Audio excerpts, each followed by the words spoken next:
Okay, we're live. So, welcome everyone. I'm so happy to see you on here. It's actually our first panel with the Ascent Collective, so we're really all excited to be here and to be a part of this. For those of you who don't know me, I'm Catherine. I'm the founder of the Ascent. Basically, what we do is help people find the right support to be happy and excel in their careers, and that can look like a lot of different things, but in principle, we're helping people find match people with the right coach for their specific needs. So that's me, and you'll learn more about the Ascend as you follow us along on this journey. Everyone's going to have a chance to introduce themselves, but maybe just a little overview of what we're going to look at today. Like, as you know from joining the event, the theme today is goal setting outdated? Is it going out of fashion? um, Goal setting has been such a big focus of personal development and professional development in the last few years. And now we see a lot of questioning of that. Is it actually serving us? Is it the best way of reaching our goal? See, I just did it, of reaching our goals when we're questioning goal setting, but of becoming what we want to be. And that's, most importantly, what we're going to look at. What is the best way of getting to a point in our lives where we want to be, or what's the best way to basically be happy and keep on growing and staying motivated to do that. So we'll dig into that later, but I'll leave the floor to the fabulous coaches. Rachel, do you want to start your introduction? Of course. Hello, I'm Rachel, and I describe myself as a personal coach. We've all got our little sort of descriptor of the kind of coach we are. And what I mean by that is I coach people in both the corporate and the private space, but I coach everyone as a person because all the parts of our lives interconnect. And what I do is work with clients to help them develop a really strong sense of self, of identity, so that whoever you are, you can live from the inside out or lead from the inside out. So that's in a nutshell how I work with my clients.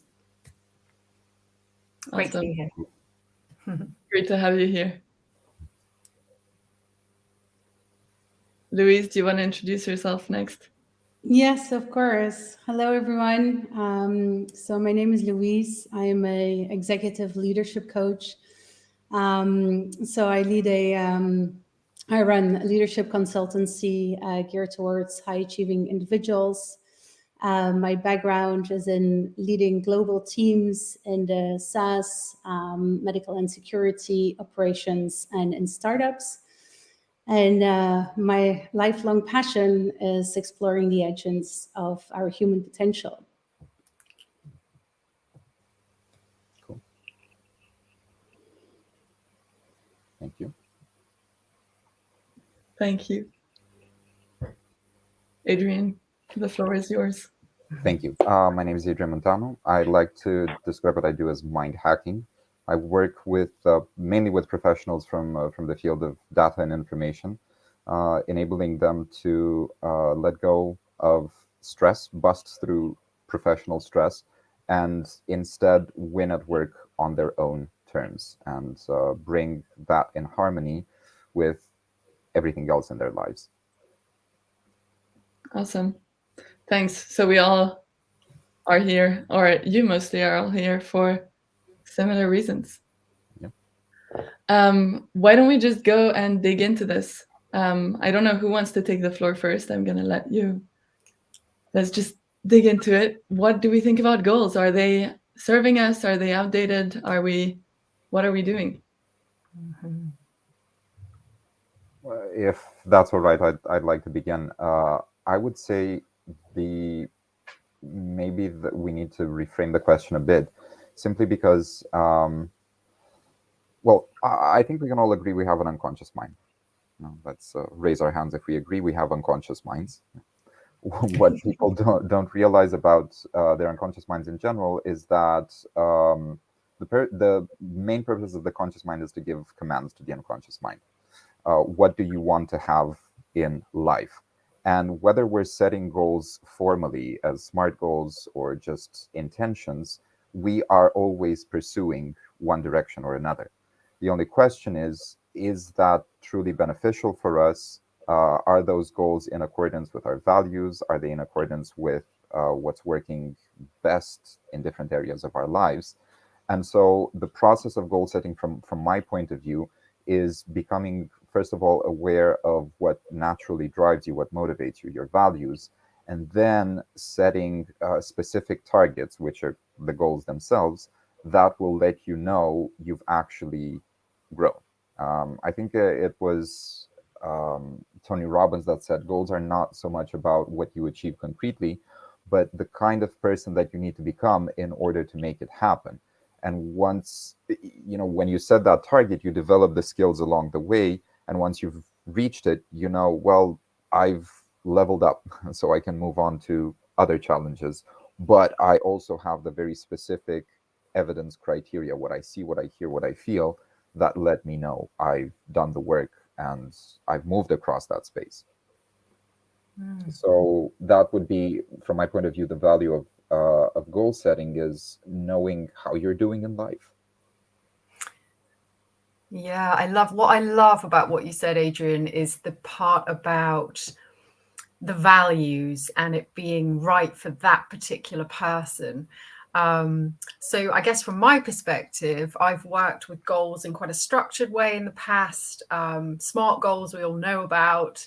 And I also work in a more fluid way with clients. So I feel like I have both. I don't feel like it's black and white, or, it can't be.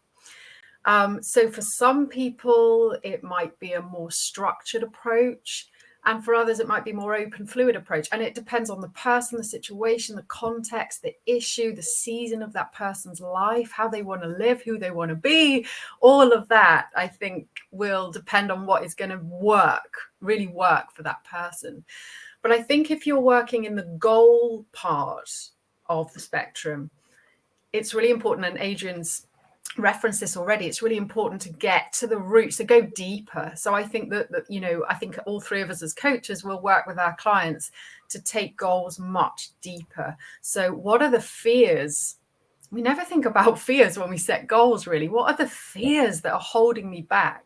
What are the habitual behaviors? What are the habitual thought patterns that are holding me back? And just as Adrian said, if we don't tackle those, and I love what you said, Adrian, about how, even just getting started, they will emerge quite naturally. They will emerge, and then we work with our clients to kind of get over those hurdles and navigate those hurdles and get past those hurdles, which obviously if you do it on your own, that's incredibly hard to do.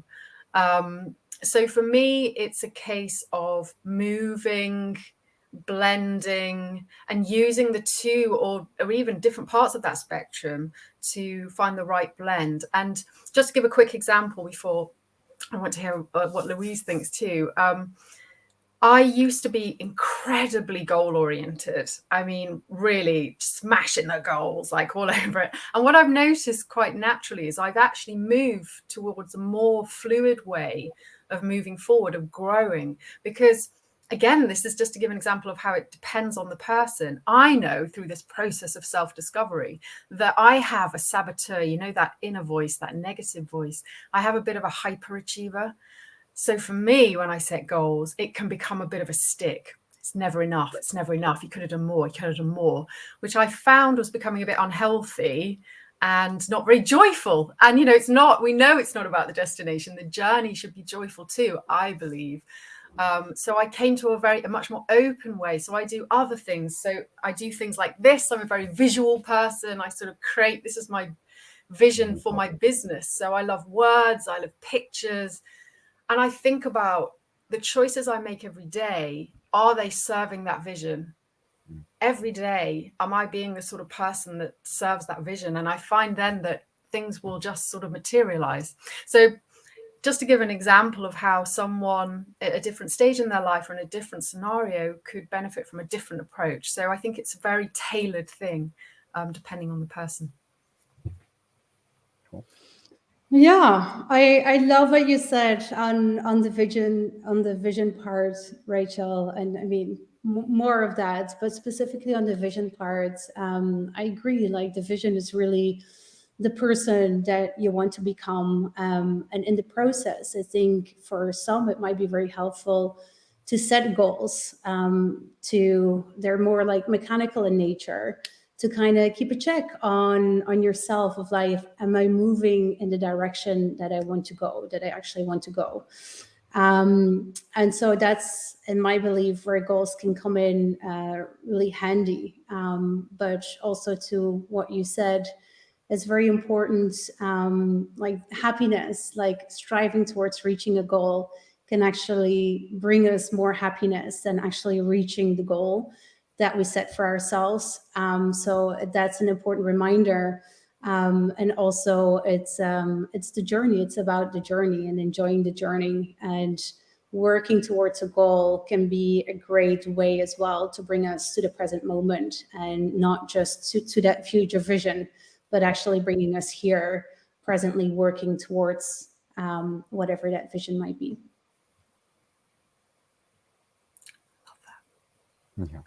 Yeah, I love all of Adrian. Were you going to say something? I'll let you go first, and because maybe that will naturally lead to the point I wanted to make. Well, I might be not slightly changing the subject, but just kind of, from all of these things, what makes it so that obviously, so goals are both good and bad. Maybe that's not the question that we should be asking, but are we, instead of saying, should we be setting goals or should we not be setting goals? Is it that we're just reframing it and learning, the best way to actually do that so that it can support us? Yes, and I want to build on something that Rachel mentioned, the stick that drives you. And most people actually reference goals or actionable targets they set for themselves in life that way. But there are two ways that you can approach what's important for you, so your values. Either you go for what you want, you move towards what you want, which is the carrot, or you move away from what you don't want, you flee from the stick that drives you. And what I've noticed in my work with people is that most people tend to be away from motivated. So they rather take action to avoid the pain rather than to win and get the pleasure, which stems from limiting beliefs, stems from negative emotions. I think some examples would be really useful. So money is a great, very practical example in this respect. Some people move towards the kind of goals they set financially in order to, I don't know, give to charity or to enjoy certain experiences or to share with friends, etc. Other people move to or set goals, destinations in that respect because they're afraid of poverty. But as long as that's running at the back of their mind, that's what they're going to get. Where your energy flows, where your attention goes, and you go where you set your attention to. So when I work with people, for instance, I enable them to flesh out their away from motivations, exactly as Rachel mentioned, the fears they have, but also frustration, sadness, guilt.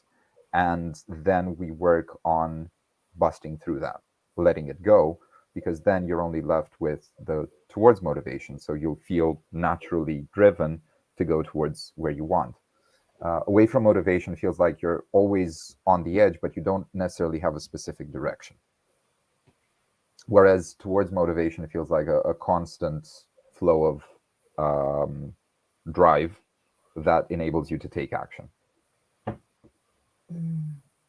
I love that. And building on the motivation piece, because I think that's something people really struggle with, isn't it, with goals? Or you write them and you feel really motivated, and then you sort of start to lose that motivation, and it's like the New Year's resolution scenario, and then you end up just feeling rubbish and going, oh, for God's sake, forget it, and doing the total extreme opposite because you're so mad at yourself. I think motivation is such an interesting area with goal setting. And I always think it's the classic Tim Ferriss. It works for everything. The start with the why. And I always think with goals, the why is a really good thing to spend time on and go really deep, because you can say, oh, I want to do it because of this. I want to lose some weight and go to the gym because I want a six-pack, which is very top level. Or you can go much deeper with your why. And it could be something more about, I want to live a long life. I want to have energy to play with my kids on the beach. I want to not feel trapped in in me that doesn't feel me. It could be, you can go really deep, even on the most seemingly superficial goal. And I often think that if you go deep on that why and you really understand it, but you still don't feel motivated, I think that's fascinating, because often in that space, either you don't want it enough, you haven't articulated it right, or you're perhaps trying to perform to some societal pressure or need that you think is there that actually isn't you. So I have this term, shedding the shoulds. And we all grow up with all these shoulds. Should be doing this, I should have done that by then, I should be looking like this, I should be and we can operate within this very constrained world of shoulds. And I think one of the most liberating and incredible things that we can do is to break out of some of those shoulds, recognize them for a should, and go, actually, do you know what? That's not me. So if your goals are tied to shoulds, you're never going to get anywhere, because your heart's not really in it. But if those goals come from you, from within you, when you know yourself, and part of the process of coaching is really understanding yourself and knowing yourself, and that self-awareness is power for whatever it is you want, because it comes from here. So then those goals come from here, and they're truly what you want and who you want to be. So I think that motivation question is such a juicy one. And hopefully that also shows how, the whole point of what we do as coaches, right, is to all of us help our clients untangle that, because that's a big old mess in our heads, but it can be untangled with a little bit of time. Motivation. Yeah,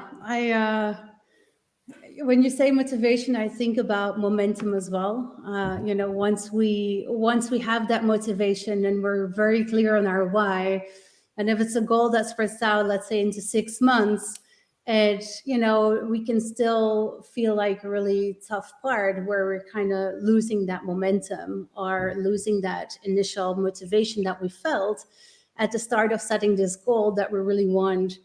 And so there, I think, and it's definitely also something that I work with my clients, is to recognize our small wins and the small steps that we're taking towards our goals, and recognizing and celebrating those as well.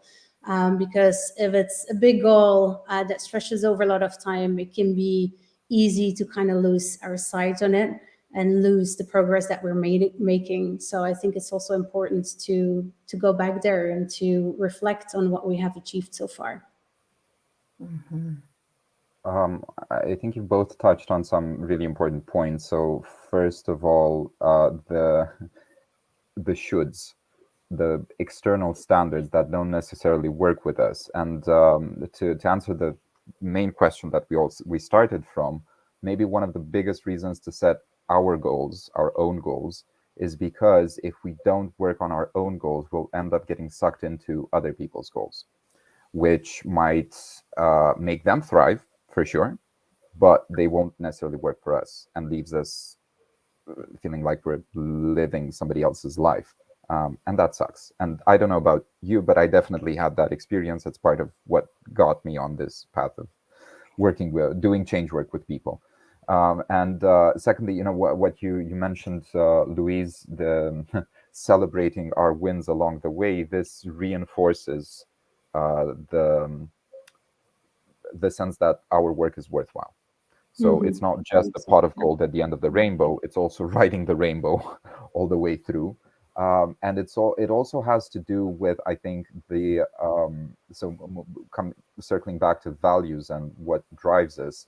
When we act in accordance with our values, then we feel good about it.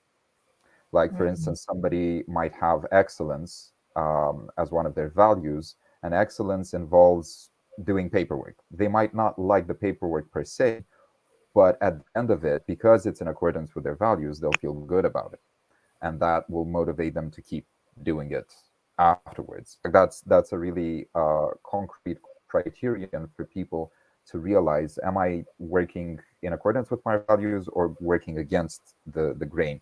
And I don't know if I should do that now, but definitely later on, I'd like to leave everybody watching us with a very simple way of figuring out what actually drives them.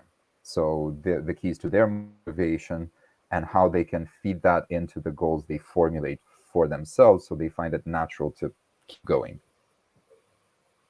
I think that would be super helpful to, let's not forget to add that in as well for everyone watching, although we don't really know who's watching.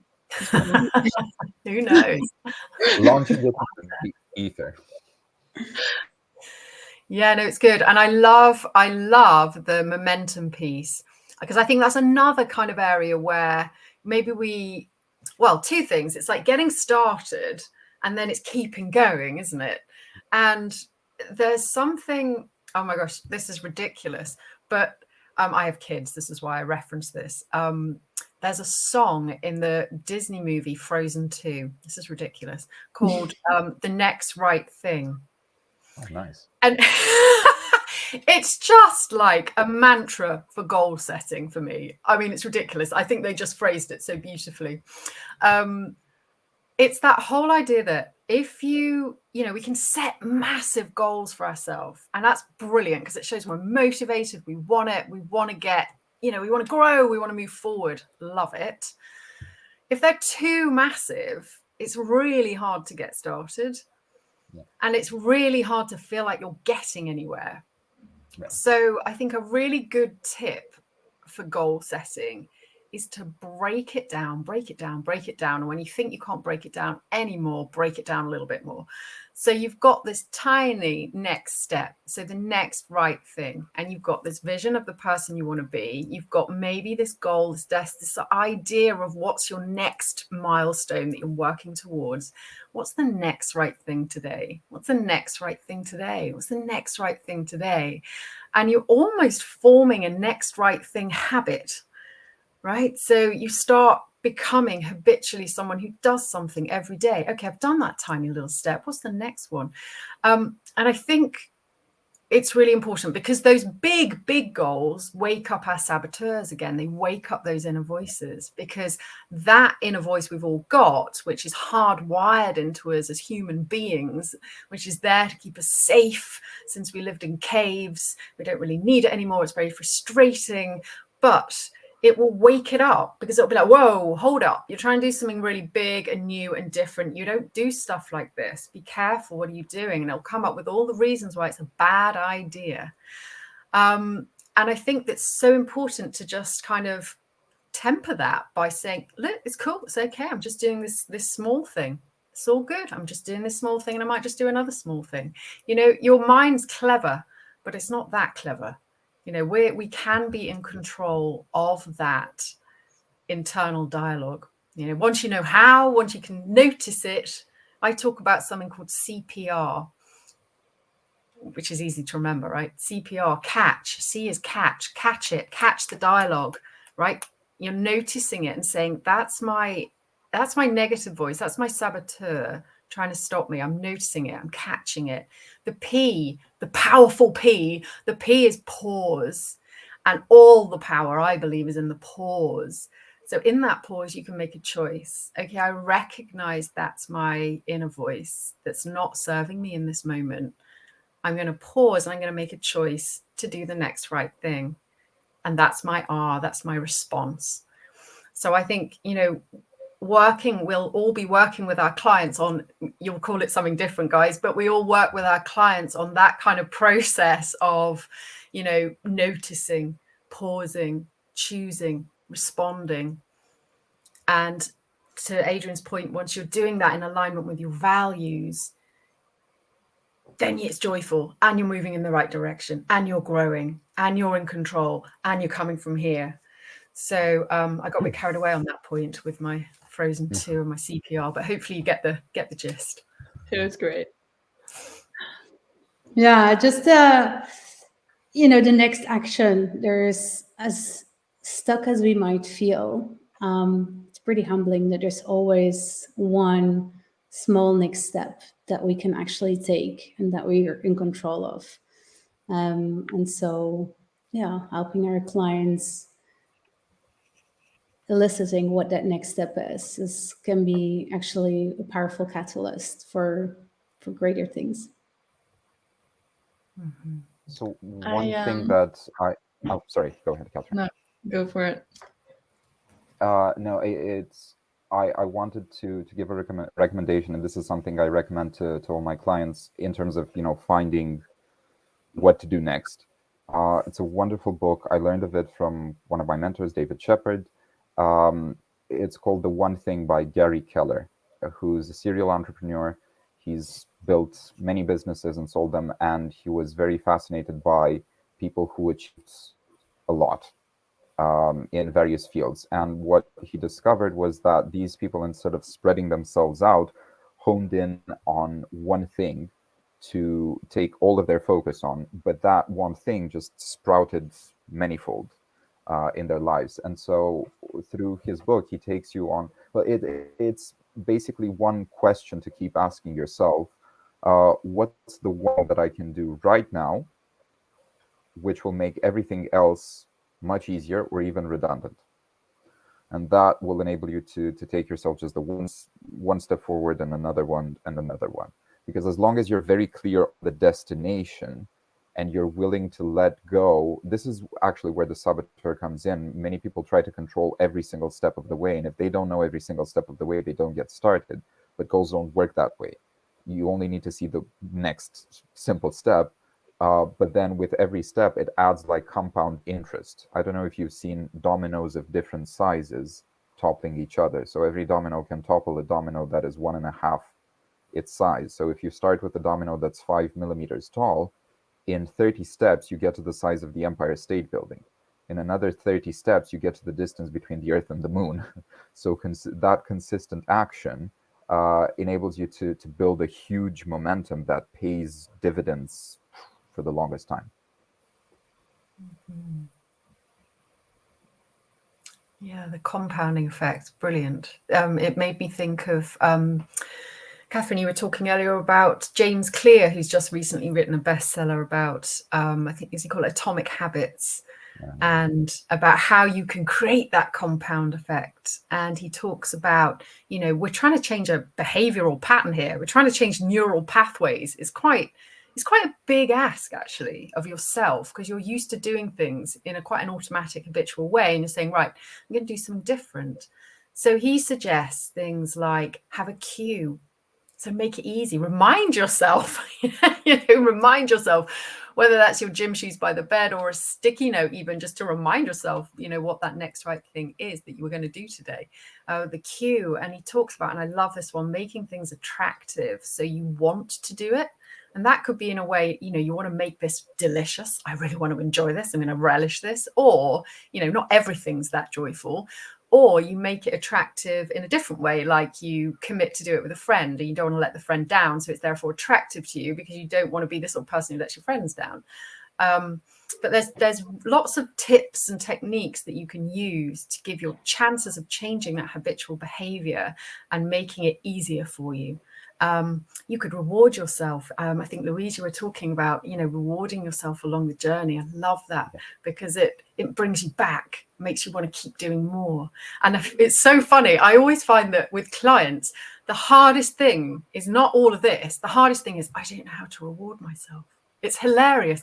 Have you got any ideas of how I can reward myself? It's fascinating, right? So, and there's a whole other thing to sort of dive into there. But I love the idea of that self-motivation, that self-kindness, that self-championing. And of course, if you've got a coach, your coach is championing you the whole way, effectively walking alongside you and going, come on, you've got this. Noticing, acknowledging, challenging and maybe pushing you further than you thought you could go, opening a window to something you hadn't even considered, and just kind of taking it to another dimension, really, from what you've written on your piece of paper, which is what we all do, right? When we're on our own, we just write down what we want, which is great, because apparently there are statistics that I think you're 40% more likely, no, more than that, 60% more likely to do it if you write it down.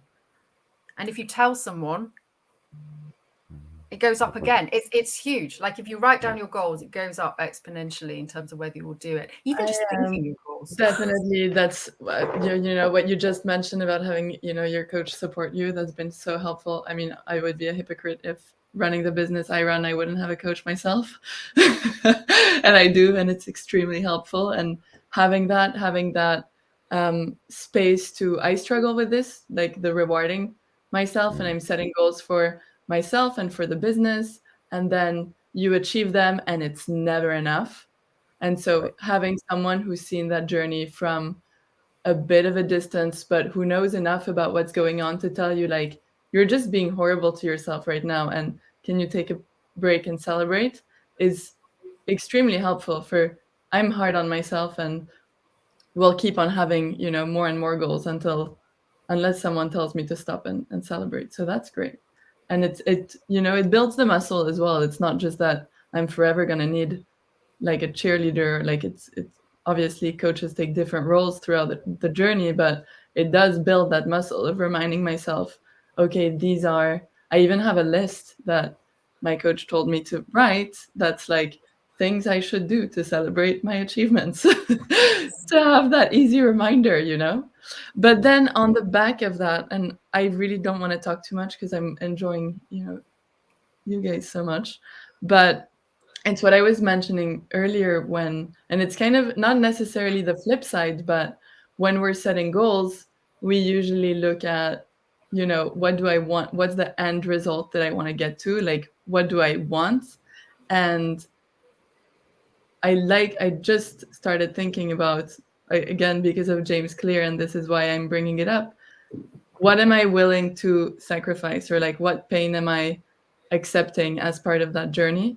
And I don't think this is, from like a skepticism or like from a negative perspective, but just like almost a bit of tough love. Like, yeah, you can have your goals and it's beautiful, and you can have support, and you can have, take it slowly and one step at a time, but it's not always easy. And maybe having that, pre self discussion of what it might take. Do you think that's important? Yeah, I think no goals can be reached without hard work, planning, persistence, consistency. So there's a lot there, and I think in the coaching journey, that's especially where it's helpful to have someone to talk that through, to what's coming up. Why we're kind of like falling off if we're not being consistent, why that is, and why that shows up, and what is the resistance that's showing up, or what is the obstacle. But yeah, sometimes we forget that hard work is a key component of it as well. By just having the vision alone, we might not necessarily get there. It does require hard work and a bit of luck.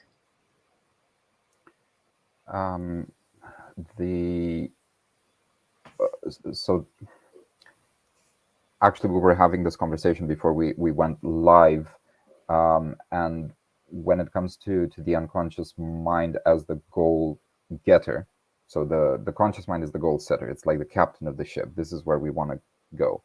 And if the crew, as in the unconscious mind, is well fed, well paid enough, well rested enough, then it's going to chart the path of least resistance to get you there.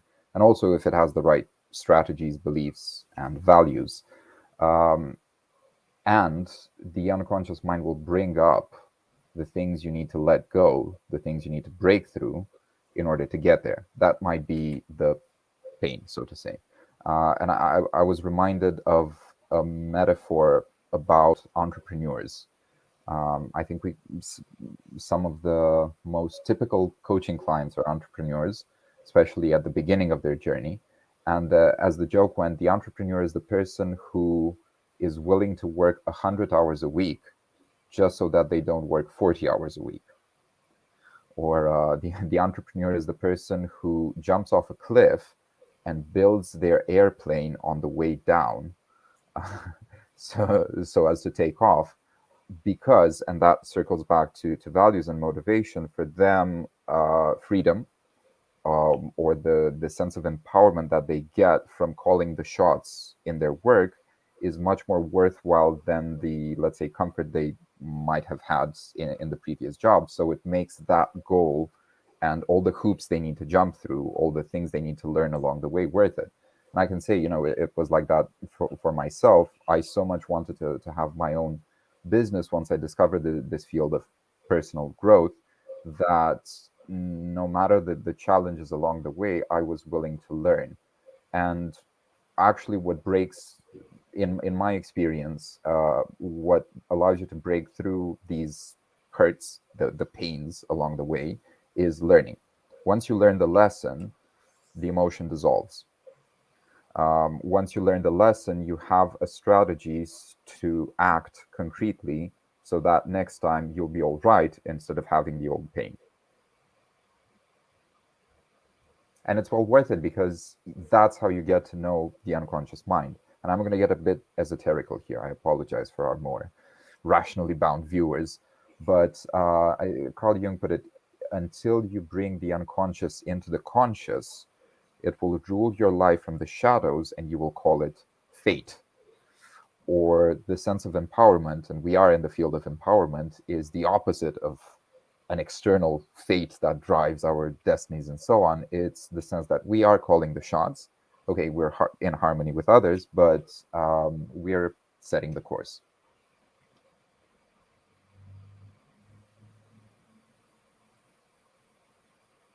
Oh, I can't hear you. You've gone quiet. There we go. I was just saying I'm posting the comments down here because we can't actually answer directly into LinkedIn. So if anyone has any questions, please go ahead and post them in the chat, and I'll pop them up on the screen, and we can answer them as they come up. And we, as you, the fabulous coaches, can answer them as they come up. Okay. I think there's a bit of a delay on LinkedIn, so I didn't want to interrupt you, but... Yeah, no, that's fine. Good. Good. I was wondering, would it be all right if I just take 2 minutes, maybe 3 minutes, to share what I was saying earlier about motivation? How do we find the keys to our drive? So it's actually quite a simple process, but it's really revealing. Values are, as I was saying, what's important for us, what motivates us. They're kind of like emotional hot buttons. They're the words that light up our neurology. And the way to discover them is, you can take different areas of your life, like work, relationships, as in intimate relationships, family, health and fitness, personal development, spirituality, whatever spirituality means for you. And ask yourself, okay, what's important to me about, for instance, my work? And then, values are abstract, so they're things you can't put your finger on. You can't put in a wheelbarrow. If someone, you ask somebody what's important to you about health and fitness, and they say running, well, that's a behavior. It's quite concrete. So you'd want to keep asking, okay, what's important to you about running? And they might say something like energy. Okay, that is abstract enough.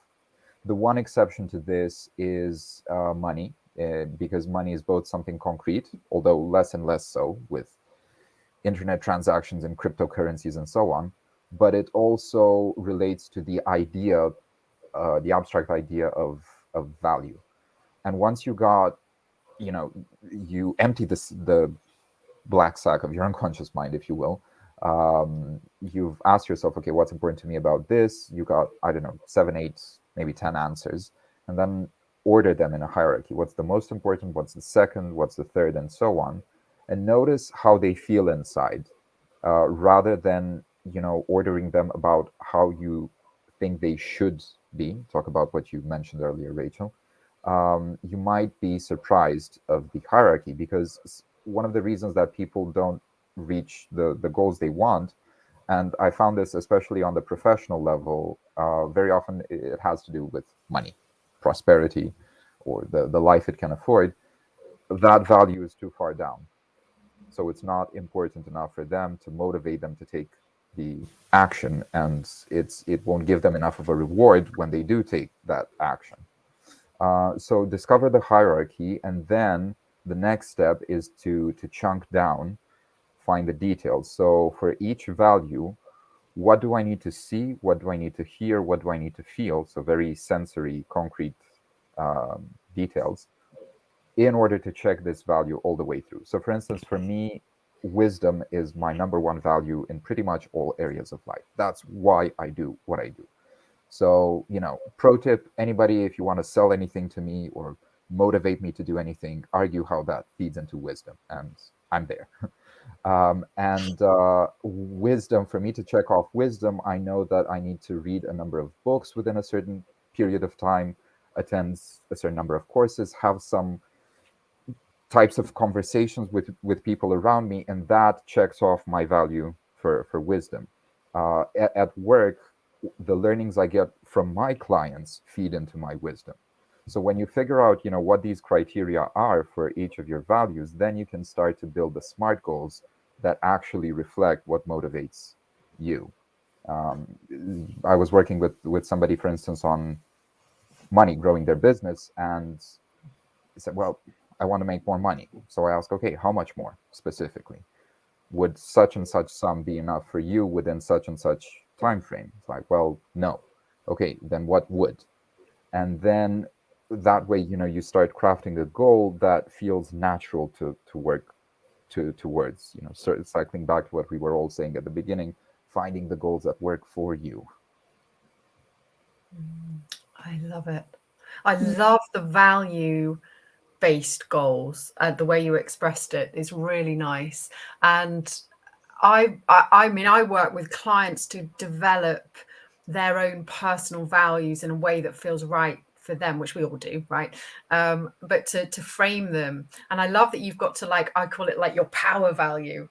Like your power value, Adrian, is wisdom.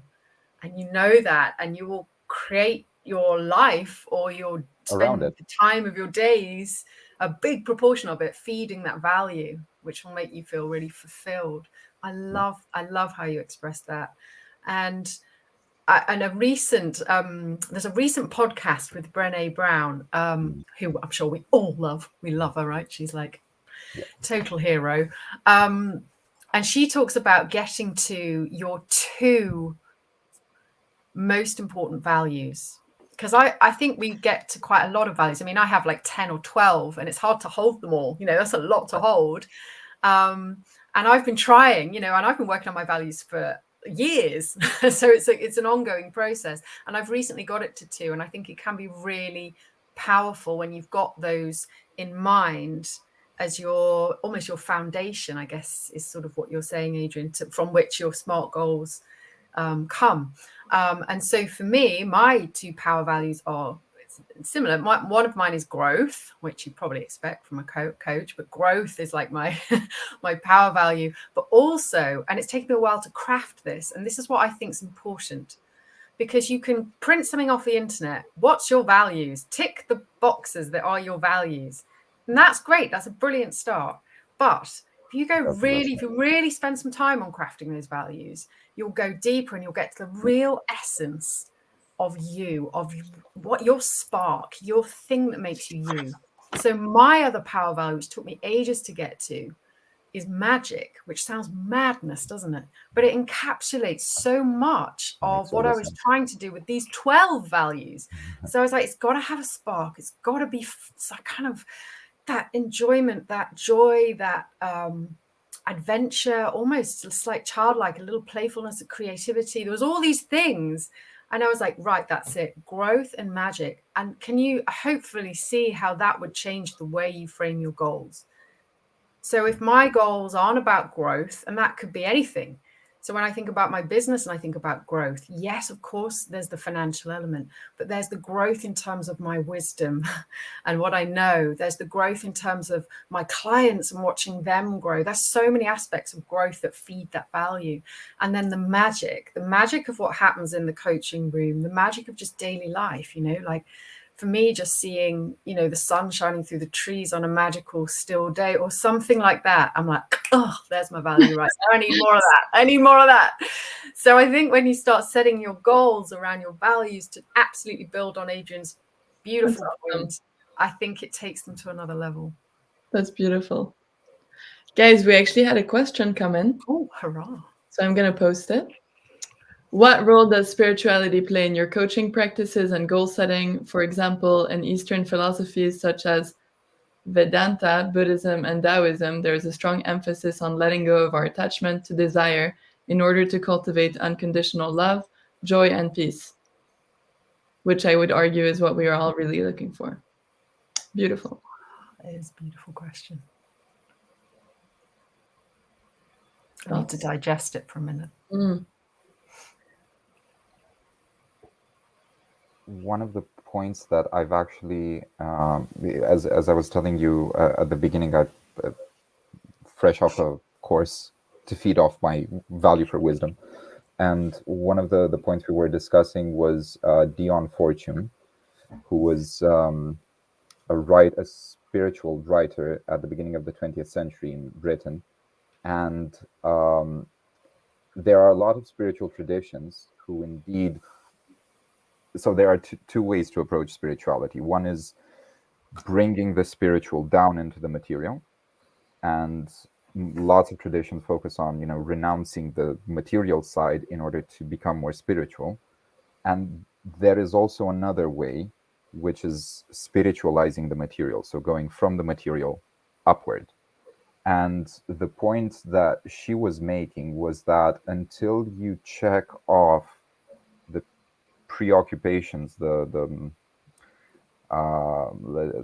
say what's important for your material life, you won't have enough room, mental, emotional room for the spiritual, because the material drive will still be running at the back of your mind until you haven't fully saturated that level. So I would first of all work with my clients on the material side of things, precisely to enable them to get to the spiritual, if it's worthwhile for them. But it's always, focused on what they ultimately want, because they're calling the shots. It's one of the things that got me so excited about coaching, the fact that you're not supposed to direct the clients one way or another unless they tell you it's not working for them. So that would be my answer. Louise, do you want to go? Yeah, sure. I mean, how Rachael started or answered the first question, she said how, that vision that we have is kind of an expression of who we are on deeper level, deep inside of us. It comes from the heart. And having that vision, play it out, or reaching that vision through setting goals, I think just in that pursuit, there is also a spiritual element just in that. And of course, spirituality, Eastern philosophies are mentioned here, but for everybody, it's different. But I think every goal can have a spiritual element, or that it's just woven into it. I think what's most important is that whatever you're trying to achieve is an expression of your soul, of who you really are as a being, of the purpose that you're fulfilling here on this planet. Yeah. And I think that in itself is already a bit spiritual. I think in alchemy that's called the great work. Yes, and I agree with both of you in that I think spirituality, it's the most deeply personal thing there is. And I think every client that presents, to Adrian's point, is a unique individual, and their ideas or sense of what is the sort of the true goal in life will be different. So of course, if you are spiritually aligned with Buddhism, Taoism, or whatever spirituality, which is more about, yes, that letting go of desire, that being, just being, simply being, letting go of all that egoic need for, all those things. I mean, it's interesting because I lived in Japan for some time and saw a very different approach to life, in the sense of, I mean, I think our Western approach is very goal oriented, it's very materialistic, and it's very focused on concrete representation of classic symbols of success. So like money, power, material objects, things like that. And I think there was a very different, certainly in Japan, which is obviously their religion is based on Buddhism, Shintoism. You know, it was more about being in the moment, appreciating, gratitude for the moment, letting go of those wants and desires, and sort of, you know, worshipping nature, worshipping, you know, there were shrines everywhere, shrines to waterfalls and shrines to mountains and shrines to water, and there's a much more peaceful existence. And I think you could debate for a long time which is the more you know, what is the most beautiful way to live? And I think absolutely, to Adrian and Louise's point, it totally depends on who you are and your spiritual beliefs. And the thing, let's just drive home that point, which is so important, that we as coaches are not here to advise, to direct, to give the path. We're there to open the doors, to allow that person to find their most beautiful, spiritual, joyous path to whatever it is they want. So I think spirituality has to come from the client, really, not from the coach, is my bottom line, I suppose. Certainly. Yeah. Lovely question, though. Gorgeous question. Yeah, it was. Yeah, thank you. We just got an appreciation message from Lynn as well. Which is Hi, Lynn. Thanks for being here, Lynn. What a great session. Should we keep going? No. Let's yes, go. until We'll get tomorrow. a glass of wine. We'll settle in. Exactly. A Maybe the next goal-setting marathon. More hours.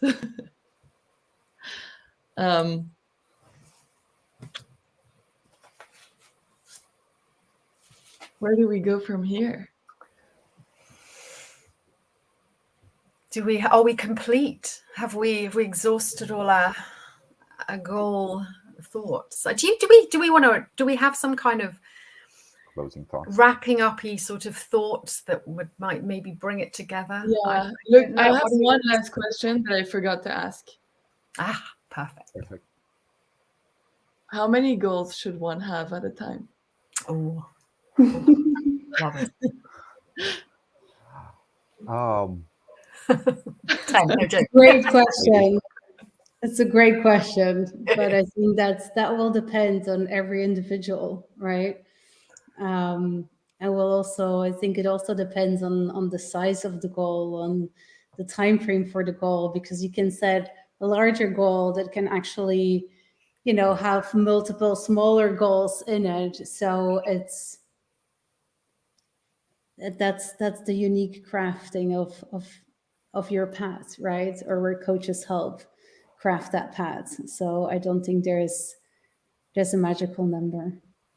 But there's probably a number that shouldn't, you know, let's say I have 30, now I'm exaggerating, but I can't have, if I have 30 different goals that are competing for my attention and competing for my time and resources, am I going to suffer overwhelm? Yes. Yes. I don't know, unless you're kind of superhuman, but I agree with Louise. It always depends, and you will always probably get that response. But I would say I had this great tip, this great bit of advice from a business coach once, and I think it's really nice. It's like, you know, you have your priority in your to-do list, which some, you know, will be based on your goals. Pick one thing you want to do today. Like if you're feeling like you're stuck and you've got all these goals, and you're not really doing anything, pick one thing and do that today. And then the next day, pick one other thing, right? So you might have, I don't know, 5 or 6 big broad goals, and Louise is totally right, they'll probably break down into small, but how about this? Here's my big goals, here's my next right thing. Today I'm going to do that right thing, and on Tuesday I'm going to do that right thing, and then Wednesday I'm going to do that right thing. And I think making it that simple is a great way to not get overwhelmed. But I 100% agree, Catherine, if you've got 30 goals, that's a lot to hold. Just to be clear, I don't. Yeah, wow. It could dilute, it just dilutes things a little bit. We have one last question, which is, and I think it's the last question we'll have time to answer, and then we'll have a little wrap up. Do you think we decide our goals or discover them? I think the answer is yes. I love that question. Great question. I love it, because it's really on that spectrum I talked about at the beginning. Do you set your goals or do you allow them to unfold? Right. And I've personally, as a person, moved a little bit more towards unfolding, because I found that I was missing things by being too tunnel vision, and allowing it to unfold was just seemed to still have goals, but it just more allowing. It's totally changed the way I live, right? It's totally changed how I am as a person. And again, it depends on the person. But personally, I think you discover yourself and then your goals become clear. Yes. That's perfect. I think there can also be an element of inspiration from speaking with other people, or from books, or whatever it might be, that really resonates with you, something new that you're learning, new wisdom. And from that new wisdom that you acquire, you might decide to set a goal around it. So I think it can be both. I think we can discover it, because there's always this part of, we don't know what we don't know. However, if that gets discovered, then we might decide to set a goal around it if it's feels very much in alignment to our personal philosophy. Yeah, I'd like to build on what both Rachael and Louise mentioned, and give an example in this respect, because one of the most significant goals I've achieved was my relationship. And it was a very hefty goal that I worked on before meeting the person herself. And it was like a 6 A4 page goal in which I wrote every single detail of how I would like the relationship and the person to be, based on all the experiences that I had had previously, where there were things in my past relationships that I liked, things that I didn't like, things that made me ecstatic, things that made me cringe or hurt, whatever. And then I asked myself, how can I amplify the good things? And if I didn't experience what I wanted, what do I want instead? But I couldn't have become aware, and I can generalize, just as Louise mentioned, we don't know what we don't know until we find it, until we trip across it. But once we have that experience, we can, okay, so I don't like this, what do I want instead? Mm-hmm. And that's how your life experience enables you to, as Rachael mentioned, discover yourself, so that you can forge your goals more precisely and in a way that uplifts your values.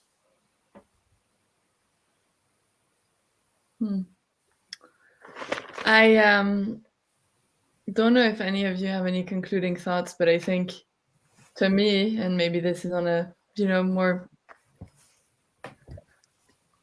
the gist of it is, spend the time to learn to understand yourself, understand your values, understand what drives you, and start there. And I think a lot of us, and I'm saying a lot of it, we have to understand ourselves better as humans, to know how we're moving through life, what is gonna, and just get clear. I'm not concluding, I'm reflecting out loud to myself. But it's been such a fun conversation. I'm not looking at them, but I'm getting messages on my phone like, this is really cool. So thank you guys. I actually really want to do one thing, and this is we'll keep on emailing between us, but all the different resources that you guys have mentioned, I'm gonna put them together, and that's been books, the Frozen song, all these other things, and we'll put those together and post those on the toolkit. I also want to say on the toolkit on the website, and I also want to say that anyone who's watching this who has felt a spark coming from Adrian, Louise, and Rachael, either together or individually, if you want to speak one-on-one, reach out either to them directly or reach out to me, and we'll set that up. I couldn't recommend working with all of them more. Wonderful. Well, thank you so much. And thank you for holding space for us. Yes, thank you for putting this together. Thank you for being here. I love this. I love you guys. I love working in this kind of container, being able to have these conversations, and so exciting to be able to share that. So thanks for. Thank you. Thank you. Ciao, everyone. Bye, everyone. And thanks for. Bye, everyone. All the best. And.